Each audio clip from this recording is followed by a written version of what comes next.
Greetings to us and welcome to another video. So this is a very popular topic at the moment.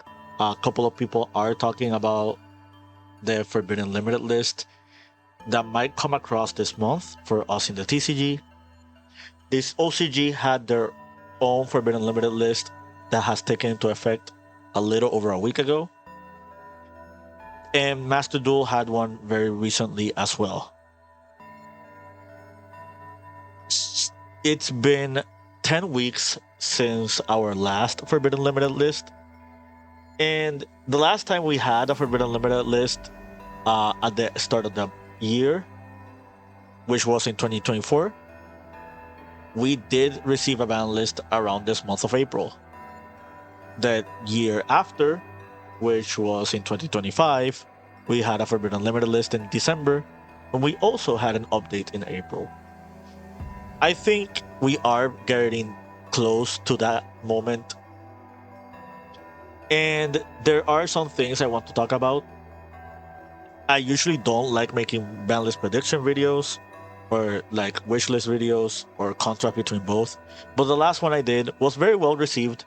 And I think it's kind of fun when I have a perspective that not a lot of people have thought about when it comes to their predictions.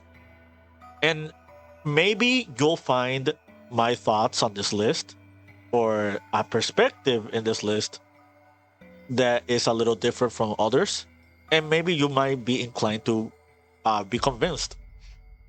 As always with these type of videos, please be very civil and polite with the comments. Like, I'm trying to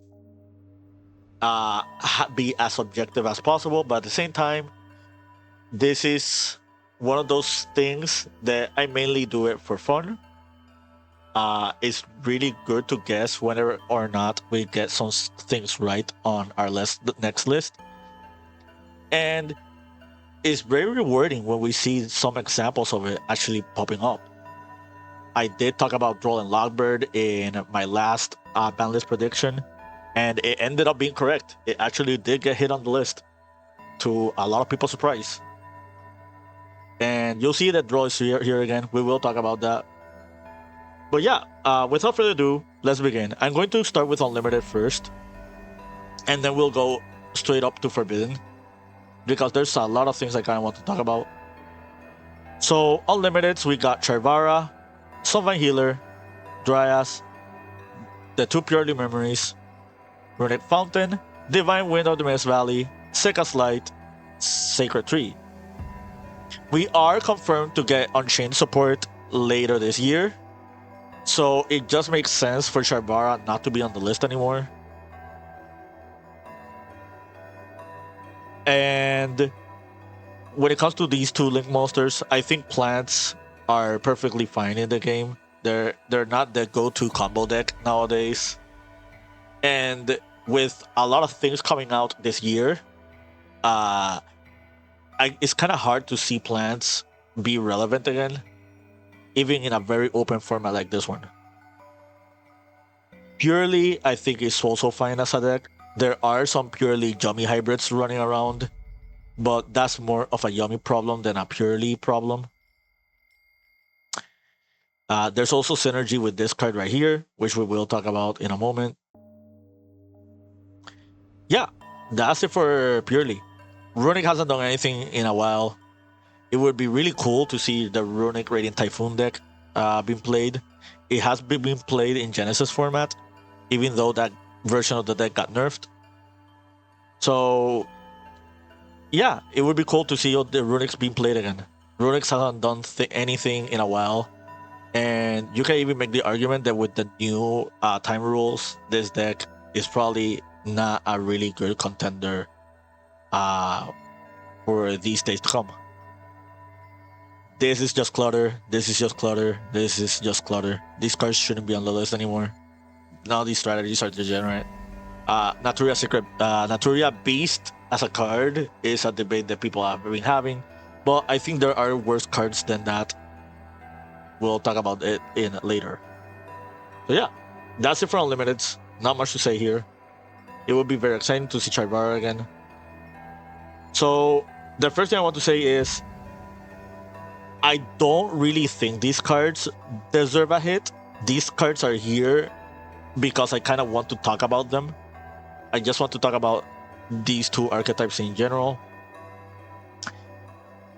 Radiant Typhoon has been on people's radar as of late, not just as the pure deck, but also as a hybrid, like sub engine in other strategies. And I think it's perfectly okay. It is very splashable. It does do a lot of cool things, but Radiant Typhoon itself is falls short in consistency, and just hitting any consistency card, it's just not gonna do it for Radiant Typhoon. Radiant Typhoon has had a couple of wins in this season, but nothing too major to the point where you think that deck is degenerate. I just think it's just a very good deck for 2026 standards. If there's any card in Radiant Typhoon I would put on this list, it would be this one. Just because of the versatility of adding MST and just how splashable and easy it is to create decks around this card. It also plays around Roll and Lockbird, which is kind of funny. Yeah, not much to say. I don't think this card will actually get hit though. Like, it is getting reprinted in Rarity Collection 5, so not much to say about this card. Mitsurugi. So everybody can come into the agreement that this is the best card in Mitsurugi. It's not Habakiri. The synergy with Radiant Typhoon Vision also helps this card. I don't know if Mitsurugi needs any more hits. One thing I can see them doing is swapping Habakiri for this. Like, just unlimiting Habakiri, but putting prayers to one. That is something I can see them doing. Similar to how they did with Vanquish Soul. If we do get End of the World Ruler, I do see a Mitsurugi hit happening. Outside of that, I think Mitsurugi is fine as is at the moment. So, for limiteds, we got a couple. Let's start with Fairy Tail Snow. So, Fairy Tail is becoming its own archetype in Blazing Dominion. And if this card is not unhit by the time those cards arrive in the TCG, I don't see a lot of success coming from the Fairy Tail theme or Fairy Tail as a sub engine in Spellcaster decks. Maybe after Invoked arrives with its new support in Chaos Origins, it could see more play. But at the moment, I do think if they want to push that archetype very well, it just makes sense to just bring back Fairy Tail Snow. This is a very strong card, but at the moment, it's not a very oppressive card. It is already legal in Master Duel and in the OCG, and all the decks and archetypes that play around this card are not seeing that much play. Like, at least not a very high success rate. So I think it's time to wake up Fairy Tail Snow from its slumber. Nightmare Goblin, this card was back in the OCG, hasn't done anything. I think Sprite Elf is just a way better card than this. It's not that easy to set up this monster. If you're playing a deck that can make this monster, you're pretty much playing a Link climbing deck that can already make a lot of other things possible. So MX Saber Invoker, with X Sabers returning in Legendary Modern decks and getting its recent support, I think it's just thematically makes sense to just give us another X Saber monster. Funnily enough, this monster does synergize with Perlina, which is one of the new monsters. I don't think this card returning will make X Sabers as good as Mr. Rugi or Sky Striker, but it does help out that archetype a lot. Whether or not they will actually shave it off the list is soon to tell. And I wouldn't mind seeing like Radiant Typhoon being splashed with X Sabers, or maybe another rank 3 engine like Super Quantums, or like Mecha Phantom Beast Draco Sack, or stuff like that. Yeah. Stake Your Soul. This is my only Vanquish hit. I don't think Vanquish Soul is a very unfair deck at the moment. I think Vanquish Soul is almost perfectly fine, but Razen is limited in the OCG, and that deck is already doing a lot in the OCG. Well, maybe not a lot now, but it was doing decent in the OCG despite Razen being limited. So it kind of just makes sense after seeing the YCS wins at the beginning of the format and seeing some good regional results that maybe something could be done about this deck. I don't think limiting Razen is the right move. I think Razen could perfectly stay at 3. But when they tried to retune Vanquish Soul, I think they overtuned it a little bit too much by bringing back just Stake and Razen. Those are just my 2 cents. Outside of that, I think the deck is perfectly fine, and I wouldn't be surprised if this card does not get hit on the list. Dimensional Fissure. So, going back to the topic of Vanquish Soul, I think one of the things that make Vanquish Soul unfair this format is the fact that they can play this card. Same thing as Mitsurugi and Malice. There's not that many decks that can play this card, but those decks that can play this card have a very high success rate post-side deck when they resolve this card. Draco Tail branded is the best deck in the format, and that deck auto loses to this card. Yummy variants don't play well into this card either. We have a lot of floodgates that already have been addressed, and some of the popular floodgates are not seeing play at the moment. Is because they are very outable, they are very easy to exploit and play around. This one isn't. Whichever deck loses to this card will lose to this card if you don't draw a non-engine. So, Wanted, I don't think Dark Magician of Destruction is getting addressed. I don't think we need hits to it or Red Eye Star Dragoon. However, it is being played a little bit too much, and the best engine that can abuse the Dark Magician's support is Azamina. I think by limiting Wanted, you are incentivizing players that want to play Dark Magician of Destruction to go to other engines besides Azamina. That's not to say that people will sway away from the Azamina engine entirely, but just slightly lowering the consistency of that engine makes it fair in the comparison of the other engines that are played alongside it. Like Orchis, well, not Orchis, Horus, Golden Sarcophagus, and probably the future Dark Magician support. So here we go again. We're talking about this one. So I was planning to make a video on this entirely on its own, but I think everything I want to bring up about this card is just better to be suited in this video.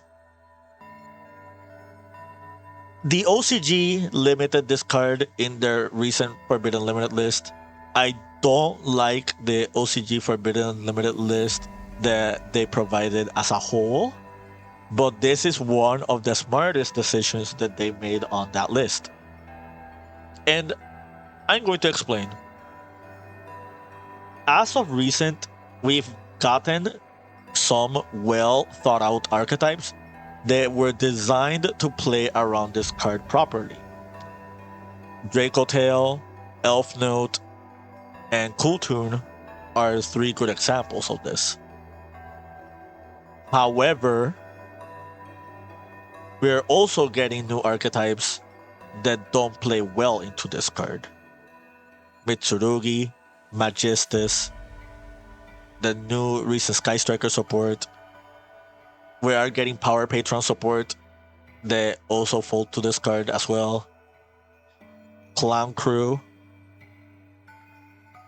So we're getting more and more archetypes as of late that are flawed in their design because of them losing to this card.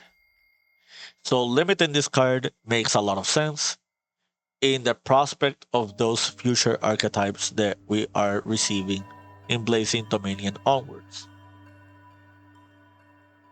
My skepticism with this card was what happens to those degenerate archetypes and decks that are a little bit too powerful if they are unchecked because Droll is not around. The first thing I want to say is Drolling being limited is no different from like it's a big difference from it being a zero. Just look at Dimension Shifter and how many games this card has been stealing. We'll talk about this in a moment. Yeah, I think it's time. And if the metagame ever gets like warped to a way that we get punished by limiting this card, then they'll probably do a future list to just address this card as well. Copsy. So Yummy is the most popular deck besides Draco Tail that has been seeing a high success rate. And it's due to its splashability with Camellia. It's due to it just being the best one card combo deck. It has a good resiliency against common hand traps. And there are some nasty things that you can do with Copsy or Yummy as a whole. I don't think heavy hits need to happen to Yummy. I think Snatchy already being limited was good enough. But maybe one other touch to the deck could be enough to maintain control of it. With Blazing Dominion and Chaos Origins, I do see Yummy and its variants being slightly more power crept until we get the more recent support for Dark Magician, which who's to say when we're getting it? There is a alleged mention that we're getting it by almost the end of the year. And the new Dark Magician support does help Yummy a lot. It's been topping very recently in the OCG. But I don't think that's too unfair. I think Yummy as his own deck is perfectly fine. I don't mind Yummy hybrids. But I do have to agree that the popularity behind this deck is a little bit out of hand. This deck reminds me of Snake Eyes back in 2024 before our April list. And well, let's just say we didn't have that many fans of Snake Eyes during that year. Luna Liger Dancer. So I don't think too much needs to happen to Luna Light. I think this deck is not a really problematic deck. The thing about Luna Light is it's one of those archetypes where you have to design your deck around their cards. If you don't build a deck or strategy well designed into playing against this archetype, they are going to catch you off guard and you will just lose the game outright on the spot. I don't have an issue with Liger Dancer existing in the game. My biggest issue is multiple Liger Dancers backed up by this card. And I guess we can segue into this topic. So number 41, Baguska, the Terribly Tired Tapir. This card is already banned in Master Duel and in the OCG. We are the only region that still has this card. And I don't think this card should be staying for long. Right now, if you look at my past deck reports, all the decks that I've been playing in the past month, they don't have very good outs within their engine to this card. So I pretty much am dedicating from 3 to 6 side deck slots just so I don't auto lose to this card if I do encounter games with it. Funnily enough, my last match against Luna Light, I pretty much lost the game, not because of the double Liger Dancer, it was because of Baguska itself.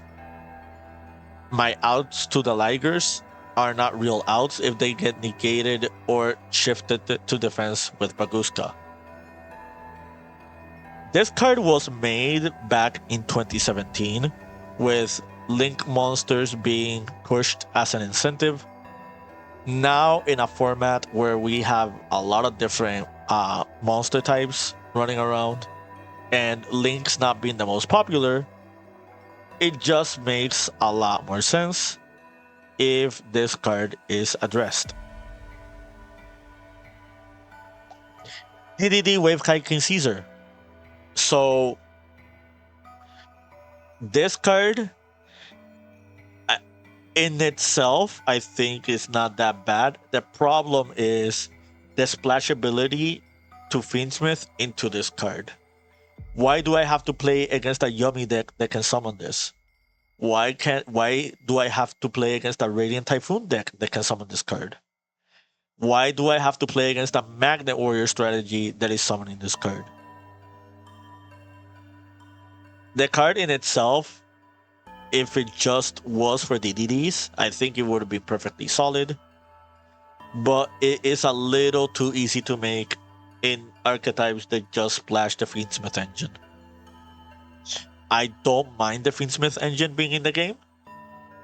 I think Fiendsmith as an engine is perfectly fine. You can keep Tracked at 3, you can keep Engraver at 3. Moon of the Closed Heaven was a very good hit to addressing that splashability.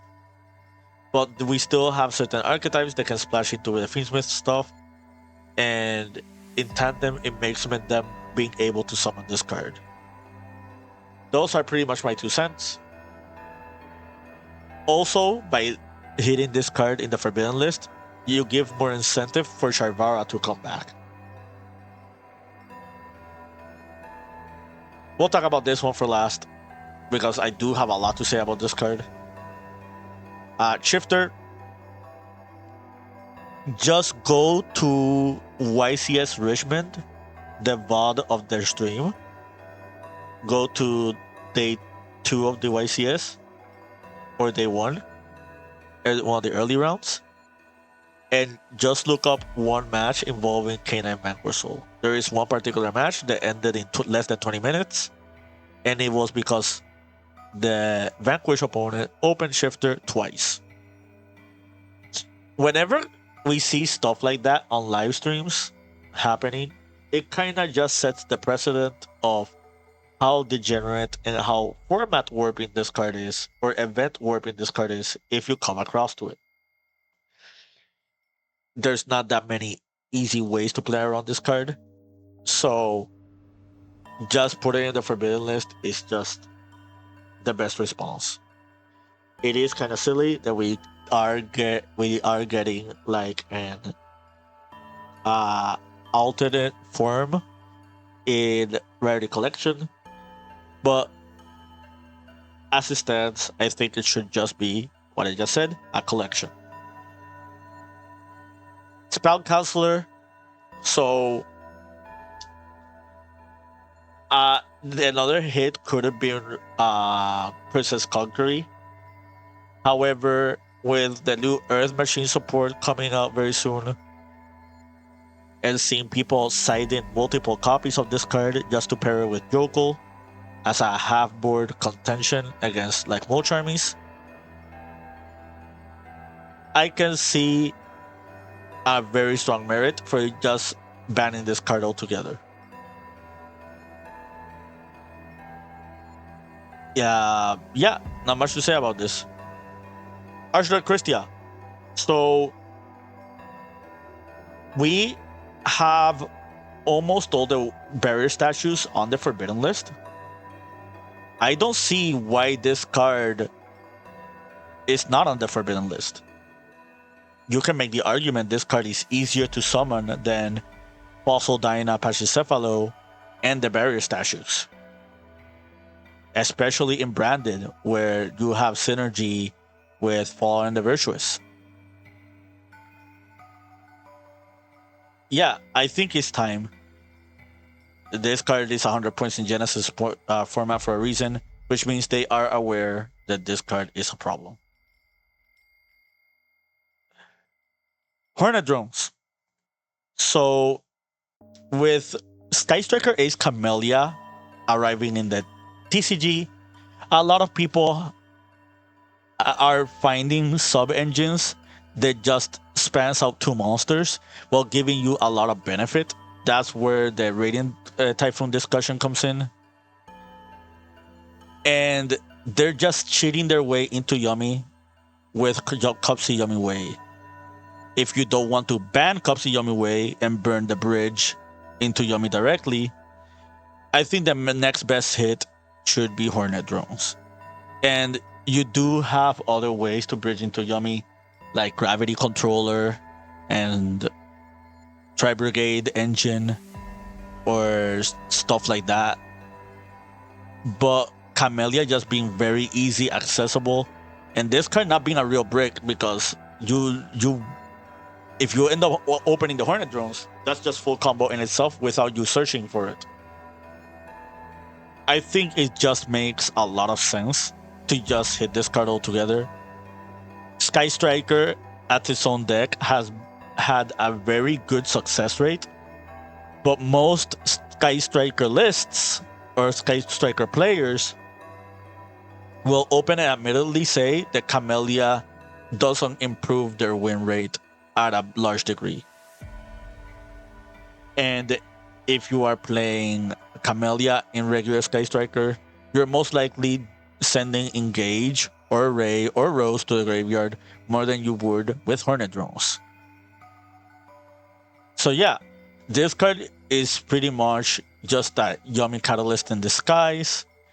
And if you want to address Yummy without hitting it too hard, like just limiting Cupsy, it just thematically makes sense if you take away Hornet Drones. Secret Village. So this is taking a little bit of precedent exploration from the OCG. They limited this card over there.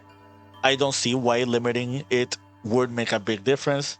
This is searchable in the Blue Eye strategy. This is searchable with other ways. This card just being drawn as a one-off to sack your opponent is a most likely high suspect. And this card is no different from Spell Canceller in the right deck or strategy. Imagine you facing against Dracotail and your Dracotail opponent like has this activated on you and they have their trap cards. Like all of a sudden getting rid of their Dracotail board just because it became a lot harder. Gravity Collapse. This is basically a preemptive hit, very similar to how they did with Harpy's Featherstorm prior to Burst Protocol and the new Radiant Typhoon support. We're getting new Kill Tune support in Blazing Dominion, and even though this card is not completely unfair, like is not have a very high success rate, it is just one of those cards that strategy can play that just outright like can end your opponent's turn.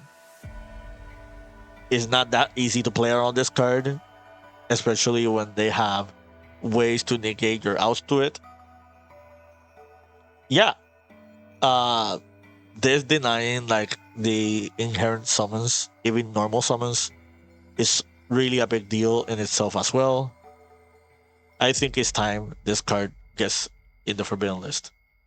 So the last card I want to talk about, and this is the reason I wanted to make this video in the first place, is Albion the Branded Dragon. So The first thing I want to bring up with Albion is I'm not hitting this card because of how degenerate this card is. My reasoning for hitting this card is a very unorthodox but ubiquitous one. If you look the way branded operates or branded cards in other decks, this is pretty much the go-to card for all aforementioned things. The first card you want to send with Fallen of the White Dragon is Albion the Branded Dragon. The first card you want to send with Fallen the Virtuous is Albion the Branded Dragon. The first card you want to summon with Branded Fusion is Albion the Branded Dragon. See where I'm going with this? The first card you want to send with Gragwin Null, if you're playing Blazing Cartesia, is Albion the Branded Dragon. You know this card is a problem when you are seeing Draco Tail just cut Sanctifier from their extra deck in order to fit this card as the replacement. The versatility and utility behind this card is the reason I'm putting this card in this list. By hitting this card, you make Fallen and the Virtuous less splashable outside of Branded. You're making Fallen on the White Dragon way less oppressive in non-branded decks. You're giving an incentive to Dracotail players to not use into this card with Branded Fusion. And basically, you're addressing a lot of problems at once by just taking this card out. But at the same time, you're not killing Branded. Like, Branded is not gonna be unplayable without this card. The Dracotail hybrids will struggle a little bit more. They're gonna have to play Sanctifier, which, as of late, Sanctifier has not done a lot. You could make the argument that that card should be on this list, or in list in general. But as of late, the playability and play rate of the card itself has not been very high. You can do what other regions have done and just take care of the problematic cards that Sanctifier can summon itself. But yeah, that is my take on this list.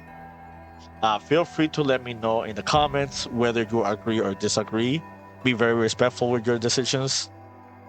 And as to when we're getting that Forbidden Limited list, I think we're probably not gonna get one until after YCS Las Vegas.